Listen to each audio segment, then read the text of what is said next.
Hello दोस्तों, नमस्कार। SM किसी चैनल में मैं आप सभी लोगों का दिल से बहुत बहुत स्वागत करता हूं। ये आज के दिन का आखिरी वीडियो एंड जितना भी हो सके लेटेस्ट जितनी भी इंपॉर्टेंट खबरें उनको हम लोग मैक्सिमम कवर करने की कोशिश करने वाले। जो आखिरी वीडियो रहता है उसमें शेयर मार्केट के साथ साथ दुनिया में क्या चल रहा है, बिजनेस वर्ल्ड में, फाइनेंस में क्या चल रहा है, उसको भी हम लोग थोड़ा सा अपडेट जानने की कोशिश यहाँ पे करते हैं। तो चलिए स्टार्ट कर लेते हैं। सबसे पहले अमेरिकन बाजार के साथ जिसने सब लोगों को झटका दे दिया मतलब अब अगर आपने अभी डायरेक्टली देखा होगा तो लगेगा 100 पॉइंट ही गिरा है, क्या फ़र्क पड़ता है, बट नहीं, बहुत अच्छी खासी तेज़ी देखने को यहाँ पे मिल रही थी। रिकवरी बहुत शानदार देखने को मिली थी।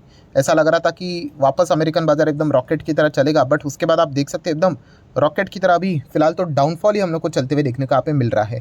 और ऐसा डाउनफॉल चल रहा है, ऐसा लग रहा है कि जो शुरुआत वाला जो लेवल था उसी को तोड़कर ये नीचे भी यहाँ पे जा सकता है करके। प्लस नेस्डेक की भी हालत की अगर हम लोग बात करें, रिफ्रेश कर लेते देख लेते, वैसा ही कुछ नज़ारा देखने को मिल रहा है। नेस्डेक में भी अच्छी तेज़ी देखने को मिल रही थी, फिर बाद में वापस हम लोग को वही से फॉल यहाँ पे देखने को यहाँ पे मिल रहा है।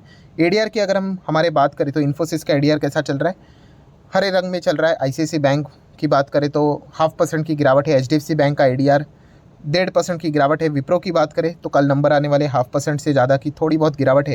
एंड डॉक्टर रेड्डीज़ की बात करें तो नियर बाय 1% डाउन देखने को यहाँ पे मिल रहा है। नेक्स्ट अगर हम लोग बात करेंगे गोल्डमैन सैच, यस दोस्तों, गोल्डमैन सैच की अगर हम लोग बात करें वहाँ पे भी नंबर का सीज़न देखने को मिल रहा है। एंड मेजरली अगर देखा गया तो गोल्डमैन सैच बहुत बड़ी कंपनी है, ठीक है, एंड वो फिलहाल हम लोग को 0.3% गिरते हुए देखने को मिले। आप देख सकते हैं यहाँ पे गोल्डमैन सैच में एकदम धमाकेदार गिरावट देखने को यहाँ पे मिल रही है। और इसके पीछे का रीज़न है यस, उनका जो प्रॉफिट है वो हम लोग को लगभग 33% डिक्लाइन होते हुए देखने को यहाँ पे मिला है। सो ऑब्वियसली दूसरों को रेटिंग देने वाला आज खुद ही यहाँ पे डाउन जाते हुए देखने को यहाँ पे मिल रहा है। और ये सबसे बड़ा सरदर्द वाला पॉइंट यहाँ पे बन चुका है। एंड इसका इम्पैक्ट हम लोग को बाकी बाजार के ऊपर भी देखने को यहाँ पे मिल रहा है।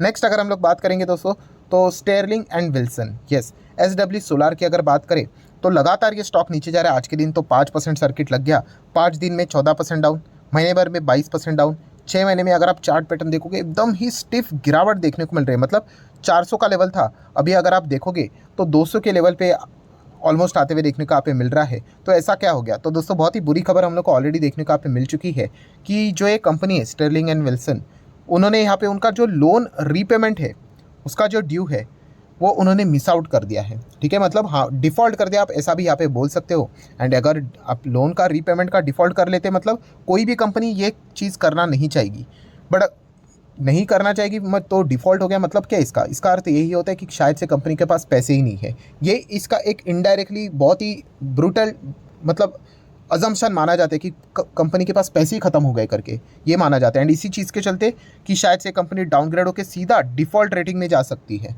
डिफ़ॉल्ट मतलब हाथ खड़े कर दिए, कंपनी के पास कुछ है ही नहीं करके। सो ये डर देखने को मिल रहा है और इसी डर के चलते स्टॉक इतना भयंकर क्रैश होते हुए देखने को यहाँ पे मिल रहा है। इसीलिए तो हम लोगों ने देखा था कौन सा वेदांता एंड अदानी, उनके ऊपर भी तो हेवी कर्जा है और जब पेमेंट का टाइम आया उन्होंने अपने असेट तक बेच दिए, अपने कंपनीज बेच दिए, अपना स्टेक था वो भी बेच दिया, बट उन्होंने डिफ़ॉल्ट होने नहीं दिया। क्यों नहीं दिया? क्योंकि अगर एक बार डिफ़ॉल्ट हो गया तो फिर इतना भयंकर डाउनग्रेड हो जाता है दोस्तों कि उनको मतलब कहीं से भी पैसा नहीं मिलेगा और फिर डिफ़ॉल्ट के ऊपर डिफ़ॉल्ट, डिफ़ॉल्ट के ऊपर डिफ़ॉल्ट, तो ये डर देखने को यहाँ पे मिल जाता है। सो वेदांता का नाम लिया है तो वेदांता से रिलेटेड अगर हम लोग बात करें तो ऑब्वियसली डीमर्जर की बात करें, उन्होंने अनाउंसमेंट तो की है, बट ये जो इनका प्लान है वो जो टाइम भी लेकर चल रहे उसको भी बहुत ज़्यादा मतलब डिले भी यहाँ पे हो सकता है। ये भी फिलहाल बताई जा रही है बातें, क्योंकि ऑब्वियसली बहुत लंबा चौड़ा प्रोसेस हम लोग को देखने को मिलने वाला है। उसी के साथ साथ हिंदुस्तान जिंक की बात करें तो सरकार यहाँ पे एग्जिट कर सकती है।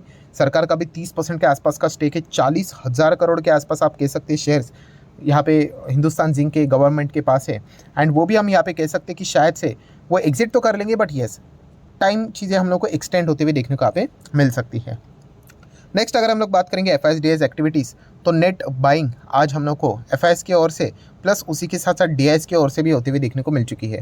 सो ठीक है, बाइंग हुई है, इसका मतलब ये नहीं कि सेलिब्रेट करे करके। अमाउंट बहुत ही छोटा है, 100 करोड़ 200 करोड़ मतलब ना के बराबर। जब बिकवाली करते तो 1000 2000 3000 4000 करोड़ की बिकवाली करते हैं तो ठीक है। एंड अगर वो बाइंग भी कर लेते भविष्य में कभी 1000 2000 करोड़ तो कोई सेलिब्रेट करने वाली बात नहीं, बिकॉज कंसिस्टेंसी मैटर करती है। ऐसा नहीं कि 10 बार बेचते और एक बार खरीदते, क्या फ़ायदा? तो ये भी एक देखने वाली बात यहाँ पे बन जाती है। सो ठीक है दोस्तों, नेक्स्ट अगर हम लोग बात करेंगे आरबीआई, सो आरबीआई हम यहाँ पे कह सकते हैं ICICI bank and Kotak Mahindra bank को थप्पड़ लगा दिया है। किस चीज़ के चलते स्लैब लगाया है? तो फाइन लगाया है कि जो कुछ रेगुलेटरी नॉर्म्स होते हैं, रूल्स रेगुलेशन होते हैं, कायदे कानून में रह के काम करना होता है, तो उन्होंने क्या कर दिया, नॉन कंप्लायंस रूल्स को ब्रेक कर दिया। तो इस चीज़ के चलते आरबीआई ने कोटक बैंक को ऑलमोस्ट 4 करोड़ का एंड आईसीआईसी बैंक को बहुत ही अच्छा तरीके से 12 करोड़ का यहाँ पे फाइन लगा दिया है। आप ऐसा भी कह सकते हैं। अभी इसके चलते कहीं फ़र्क पड़ेगा क्या इनको? कोई फ़र्क नहीं पड़ेगा। 3 करोड़ 12 करोड़ कुछ भी नहीं होता है। हाँ, बट इसके चलते ये एक बात होती है कि भाई एक बार आपको ऐसी पेनल्टी लगा दी, अगर बार बार चलेगा तो फिर दिक्कतें हो सकती हैं। ठीक है, तो ये एक भी पॉइंट हम लोग को पता होना चाहिए। कल के दिन की बात करें, एल&टी इन्फोटेक माइंडट्री जो कि निफ्टी विफ्टी वाली कंपनी, इसके नंबर आएंगे। पॉलीकैब इंडिया जिसने कमाल का परफॉर्मेंस अभी तक लगातार दिखाया, उसके नंबर देखने को आप मिलेंगे। तो इसके ऊपर तो हर किसी का फोकस रहेगा। लास्ट टाइम के नंबर, उसके पहले के नंबर, उसके पहले के नंबर, जब भी नंबर आए हैं धमाका ही हुआ है। ठीक है, तो इस वक्त भी देखने वाली बात रहेगी कि इनके नंबर कैसे आते हैं करके। देन नेक्स्ट अगर हम लोग कंपनी की बात करें तो ये कंपनी ज़रूर आपके रडार के ऊपर यहाँ पे रहनी चाहिए। तो इनके नंबर भी ऑलरेडी यहाँ पे आज के दिन आ चुके हैं, बाजार क्लोज हो जाने के बाद काफ़ी इंटरेस्टिंग नंबर देखने को यहाँ पे मिले हैं। माइट भी मार्केट इसको थम्सअप यहाँ पे ज़रूर दे सकता है। सो ज़रूर ये कंपनी आप अपने रडार के ऊपर रख सकते हो। ऊपर से स्मॉल कैप कंपनी है। एस्ट्रल की बात करें, कल के दिन इनके भी नंबर आएंगे Q2 के। बजाज ऑटो के भी Q2 के नंबर कल देखने को मिलने वाले हैं। तो बजाज ऑटो में भी एक अच्छा टर्न अराउंड हम लोग को फिलहाल तो देखने को मिल रहा है। तो इनके नंबर भी देखना इंटरेस्टिंग रहने वाले हैं। नेक्स्ट अगर हम लोग बात करें आज के दिन के हिसाब से, तो हमारे देश में जो वीट है दोस्तों, ठीक है, गेहूँ के दाम हम लोग को 8 मंथ के हायर लेवल पे जाते हुए देखने को मिल चुके हैं। सो अगर ये ऐसा ही चलता रहा तो आपको पता ही है, फिर सरकार के पास एक ही ऑप्शन रहेगा कि भाई रेस्ट्रिक्शन डाल दो एंड फिर इनको भी दाम को यहाँ पे नीचे लेके आओ करके। सो ये मतलब हम कह सकते हैं दोस्तों कि ये जो इन्फ्लेशन की जो फाइटिंग है, ठीक है, सरकार की फिलहाल अभी भी यहाँ पे चल रही है। ठीक है, एंड इस चीज़ से रिलेटेड हम लोग को एक्शन कभी भी सरकार की ओर से आते हुए देखने को यहाँ पे मिल सकती है। शुगर सेक्टर भी सरकार के रडार के ऊपर है। ठीक है, चावल की बात करें तो कुछ अलग अलग जो पैराबॉल चावल देखने को मिल जाते हैं उनके ऊपर ऑलरेडी सरकार ने एक्शन ले लिया है। एडिबल ऑयल की भी ऑलरेडी कमर तोड़ चुके हैं। तो ये सारी चीज़ें हम लोग को देखने को मिल सकती है कि वीट के ऊपर भी सरकार क्या कर सकती है, कभी भी एक्शन ले सकती है। डेल्टा कॉर्प की बात करें, हालत तो इनको बहुत ही ख़राब है एंड इनके जो CFO है उन्होंने यहाँ पे ऑफिशियली मतलब हम कह सकते हैं उन्होंने बोल ही दिया, जो कि कॉमन सेंस वाली बात है, कि उनका जो डेल्टा टेक गेमिंग का IPO है जो वो लाने वाले थे वो उन्होंने फिलहाल तो होल्ड पे रख दिया है। बिकॉज ज़बरदस्त अनसर्टेनिटी देखने को मिल रही है कि इनका बिजनेस ही चलेगा कि नहीं, यही पता नहीं। क्योंकि अगर कोर्ट में केस हार गए तो सब कुछ ही गेम ओवर, फिर IPO लाओ, यहाँ पे कुछ भी करो, कोई संबंध यहाँ पे रहता ही नहीं है। तो ये एक चीज़ हम लोग को देखने को मिल रही है। नेक्स्ट अगर हम लोग बात करेंगे दोस्तों, कोटक ने एक रिपोर्ट निकाली है जहाँ पे बताया कि अनएम्प्लॉयमेंट का रेट यहाँ पे पब्लिश कर दिया है, जो कि हायर लेवल पे जाते हुए देखने को मिला। और ये किस चीज़ से रिलेटेड है कि एजुकेटेड जो इंडियंस है उससे रिलेटेड ये रेट बढ़ते हुए देखने को मिला है, जो कि ऑब्वियसली एक अच्छी बात यहाँ पे नहीं मानी जाती है। कि मतलब बोलते हैं ना कि जो पढ़े लिखे लोग हैं मतलब उनको भी जॉब यहाँ पे नहीं मिल रही, उससे रिलेटेड एक कोटक ने रिपोर्ट निकाली है। तो उन्होंने फिलहाल तो यहाँ पे 3 कैटेगरीज बताई है। जैसे कि डिप्लोमा होल्डर्स की बात करें तो लगभग 12% तक ये अनएम्प्लॉयमेंट रेट देखने को मिल रहा है। मतलब 100 में से जिनके पास डिप्लोमा है, ठीक है, डिग्री आप ऐसा भी बोल सकते हो, उसमें से 12 लोग ऐसे जिनको जॉब यहाँ पे नहीं मिल रही है। ग्रेजुएट्स की बात करें तो 13.4% के आसपास ये डेटा है एंड पोस्ट ग्रेजुएट की बात करें तो नियर बाय 12% के आसपास ये डेटा देखने को यहाँ पे मिल रहा है। ये छोटी मोटी चीज़ें हम लोग को पता होनी चाहिए। डॉलर की बात करें तो अगेन डॉलर तो मजबूती से आगे बढ़ रहा है, 83.23 आज यहाँ पे चलते हुए देखने को मिला है। क्रूड ऑयल की बात करें तो चलिए 90 के नीचे है, बट स्टिल यहाँ पे 80 प्लस है, 85 प्लस है। मतलब अभी भी हम कह सकते हैं क्रूड हायर लेवल पे ही है, खास करके हमारे लिए तो हम तो इंपोर्ट करवाते हैं।